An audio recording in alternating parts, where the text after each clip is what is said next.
మరి ఆంధ్రప్రదేశ్‌కి ఒక మంచి రోజులొచ్చేయంటలో మనందరికి తెలుసండి ఇది.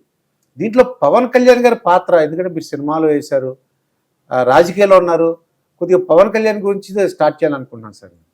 మీకేమనిపిస్తుంది ఆయన యొక్క రోల్ మొత్తం? పవన్ కళ్యాణ్ గారు ఆయన ఒక సపరేట్ టైప్ ఆఫ్ మనిషి అండి. అంటే తను ఏమనుకుంటాడో చక్కగా చేస్తాడు. అది క్యారెక్టర్గా యాజ్ ఆర్టిస్ట్గా ఏది చేస్తే బ్రహ్మాండంగా చేస్తూ ఉంటాడు. కాబట్టి కొంచెం ఆవేశం ఎక్కువ ఉండేది ఆ రోజుల్లో.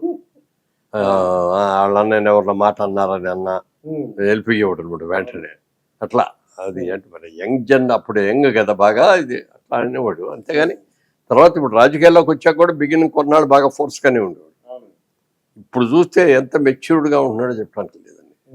ముఖ్యంగా ఈసారి ఎలక్షన్లో అతన్ని పవన్ కళ్యాణ్ది ప్రముఖ పాత్ర అని చెప్పొచ్చండి.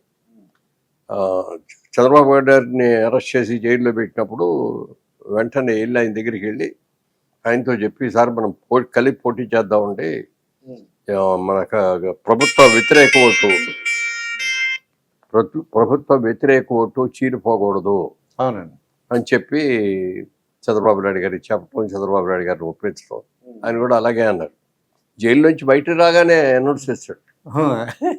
మామూలుగా అంత ఆవేశంగా చేశాడు అనమాట. చేశాడు. తర్వాత మరి బీజేపీతో కూడా కలవాలి. కూటమిని పెట్టిన తర్వాత బీజేపీ కలవకపోతే, ఎందుకంటే అక్కడ బీజేపీ ఉంది అని అంటే ఐఏఎస్ ఐపీఎస్ అందరూ అడప్ట్ అవుతారు. అవునండి. లేకపోతే ఇప్పుడు గత గవర్నమెంట్లో ఏం చేస్తున్నారో ఏంటో తెలియదు. నామినేషన్ చేసేవాడు ఎవడన్నా వెళ్తా అంటే కూడా ఆయన్ని ఆపేసేసి ఇది ఇచ్చేవారు కదా. అలా ఇనానిమస్లు కూడా చాలా చేసుకుని ఉండేవారు. అవునండి. అవన్నీ జరగకుండా ఉండాలంటే ఈ కూటమి కావాల్సిన అవసరం ఎంతైనా ఉంది. ఓటు చీలకూడదు.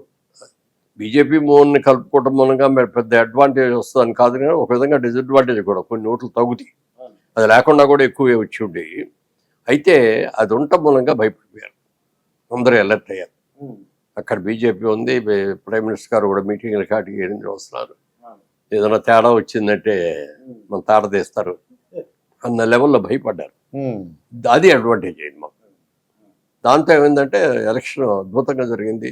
82% పోలింగ్ వచ్చింది.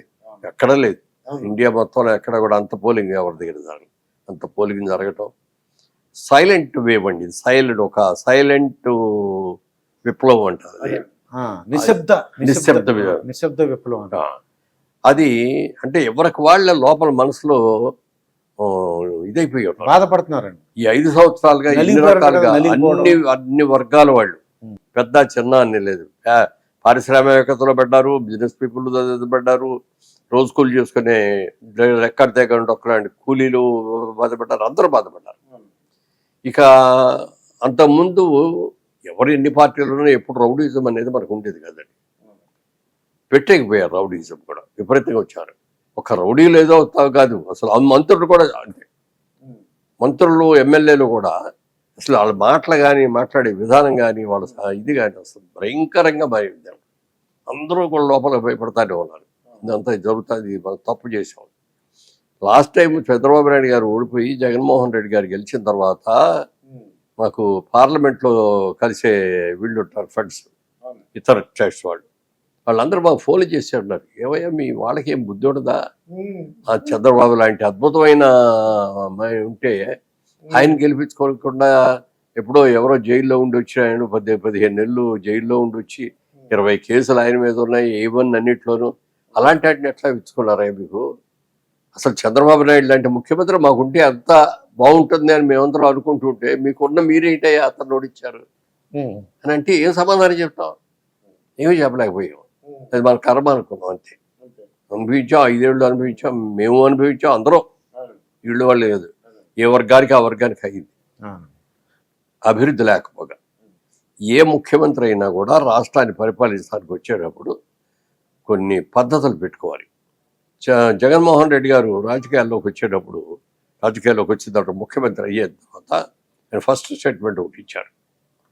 ఈ 6 నెలల లోపల ఆంధ్రప్రదేశ్ని భారతదేశంలోనే నెంబర్ 1 స్టేట్గా తీర్చిదిద్దుతాను, బెస్ట్ చీఫ్ మినిస్టర్గా నేను పేరు తెచ్చుకుంటాను, అలాగే ఈ రాష్ట్రాన్ని నేను 30 ఏళ్ళు, రాబోయే 30 ఏళ్ళు నేనే పరిపాలిస్తాను అని అన్నాడు.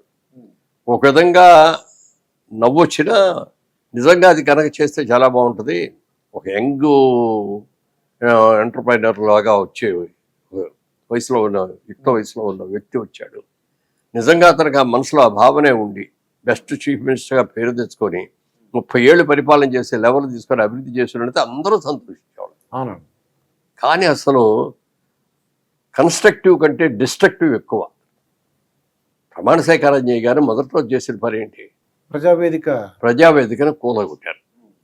ఇది వరకటి రోజుల్లో కన్స్ట్రక్షన్ అంటే సిమెంట్ పిల్లర్స్ వేసి ఎన్ని కట్టడం ఇదివరకు పద్ధతి అండి. ఇప్పుడు లేటెస్ట్ డిజైనింగ్ ఏంటంటే అంతా కూడా మన గడ్రస్లు, ఐరన్ గడ్రస్లతోటి ఐరన్ ఫ్రేమ్ తయారు చేసి ఆ ఫ్రేమ్ పైన రేకులు వేయటం లేకపోతే స్లాబ్ వేయటం ఏమిటనేది అట్లా చేస్తారు. దాన్ని నిజంగా ఆయనకి ఇష్టం లేక అది తీసేద్దామని అనుకుంటే కామ్గా పైన రేకులు తీసేసి నట్లు బోల్ట్ లోడ్ తీసేసి తీసుకెళ్ళి ఎక్కడైనా బిగించుకోవచ్చు. అలా చేయకుండా మరి ప్రొక్లైనర్లో బుల్డోజర్లు తీసుకొచ్చేసి మొత్తం కూలగొట్టేశారు. ఒక్క అది ఏది పనికిరాదు. ఐరన్ గడ్డలు కూడా అన్ని మెలికలు తిరిగిపోయినాయి. ఇప్పటికీ అది అలాగే ఉంది. మరి చంద్రబాబు నాయుడు గారు దాన్ని తీసి మళ్ళీ కొత్తది కడతారా లేకపోతే దాన్ని అలాగే మ్యూజియం లాగా పెడతామని ఇచ్చినట్టుగా అన్నారట. ఇప్పుడు కన్స్ట్రక్టివ్ ఒక డిస్ట్రక్టివ్ రెండు. కన్స్ట్రక్టివ్ అనగానే చంద్రబాబు నాయుడు గారు ఎన్ని చేశాయనేది అమరావతిలో అన్నీ ఉంటాయి కాబట్టి చెప్పక్కర్లా. ఒక డిస్ట్రక్టివ్ చీఫ్ మినిస్టర్ వస్తే ఎలా ఉంటుంది అనేది అది గుర్తుగా ఉంటుంది. దాని కేస్ స్టడీ లాగా దాని మొత్తం చిన్న కాంపౌండ్ ఫెన్సింగ్ అది పెట్టి లోపలికి ఎవరు వెళ్ళకుండా అక్కడి నుంచి బయట నుంచి చూసే పద్ధతిలో పెడితే ఏ విధంగా ప్రజాధనం అది ఏం చంద్రబాబు నాయుడు గారి ఇల్లు కాదు కదా పగలగొట్టడానికి. ప్రజాధనం, గవర్నమెంట్ ప్రాపర్టీ, ప్రజల ఆస్తి అది. దాన్ని అలా కొట్టి ఇది చేయటం చాలా తప్పు. నిజంగా పవన్ కళ్యాణ్ గారు అసలు ఎలా అన్నారో అర్థం అవట్లేదండి. నిన్ను అధపాతాళం తొక్కుతాను అన్నారు. అది చాలా అందరికీ ఆశ్చర్యంగా ఉందండి. ఎలా ఊహించారు ఇలా అని చాలా ఆశ్చర్యంగా ఉందండి. అంటే ఊహించడం అని కాదు, బిగినింగ్ లో ఆవేశంగా అన్నమాట వాస్తవం. అయితే ఆఖరాఖరికి వచ్చాడు ఒక కన్స్ట్రక్టివ్ టాక్ తోటి మనం ఆవేశంగా పెడతాం. మనం ఒక్కడు ఉంటే గెలవలేము. లాస్ట్ టైం కూడా అదే జరిగింది.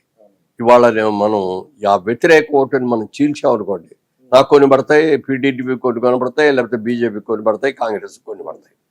దాని మూలంగా ఎవరో ఏం చేయలేం. మళ్ళీ అతనే వస్తాడు ముఖ్యమంత్రి. సో అది రాకుండా ఉండాలంటే మనం ఏం చేయాలి అని అనుకొని ఈ కూటమిని ఏర్పాటు చేసి కూటమి ద్వారా వచ్చాడు. అందుకని ఈ ఎలక్షన్లో అతని పార్టీ చాలా ఉంది. కూటమిని ఏర్పాటు చేయటం కానీ చక్కగా అసలు ఆయనకి సీట్లు అప్పుడు సీటు పంపకంలో 21 సీట్లే ఇచ్చారు. 20 కాదు, అంతకుముందు ఎక్కువ ఇచ్చారు. ముందు 22 ఇచ్చారు, కొద్దిగా తగ్గించుకున్నారు 21 ఇచ్చారు. దాంట్లో మళ్ళీ పార్లమెంట్ సీట్లు వాళ్ళకి కావాలంటే మళ్ళీ బీజేపీకి ఇచ్చారు. అవి కూడా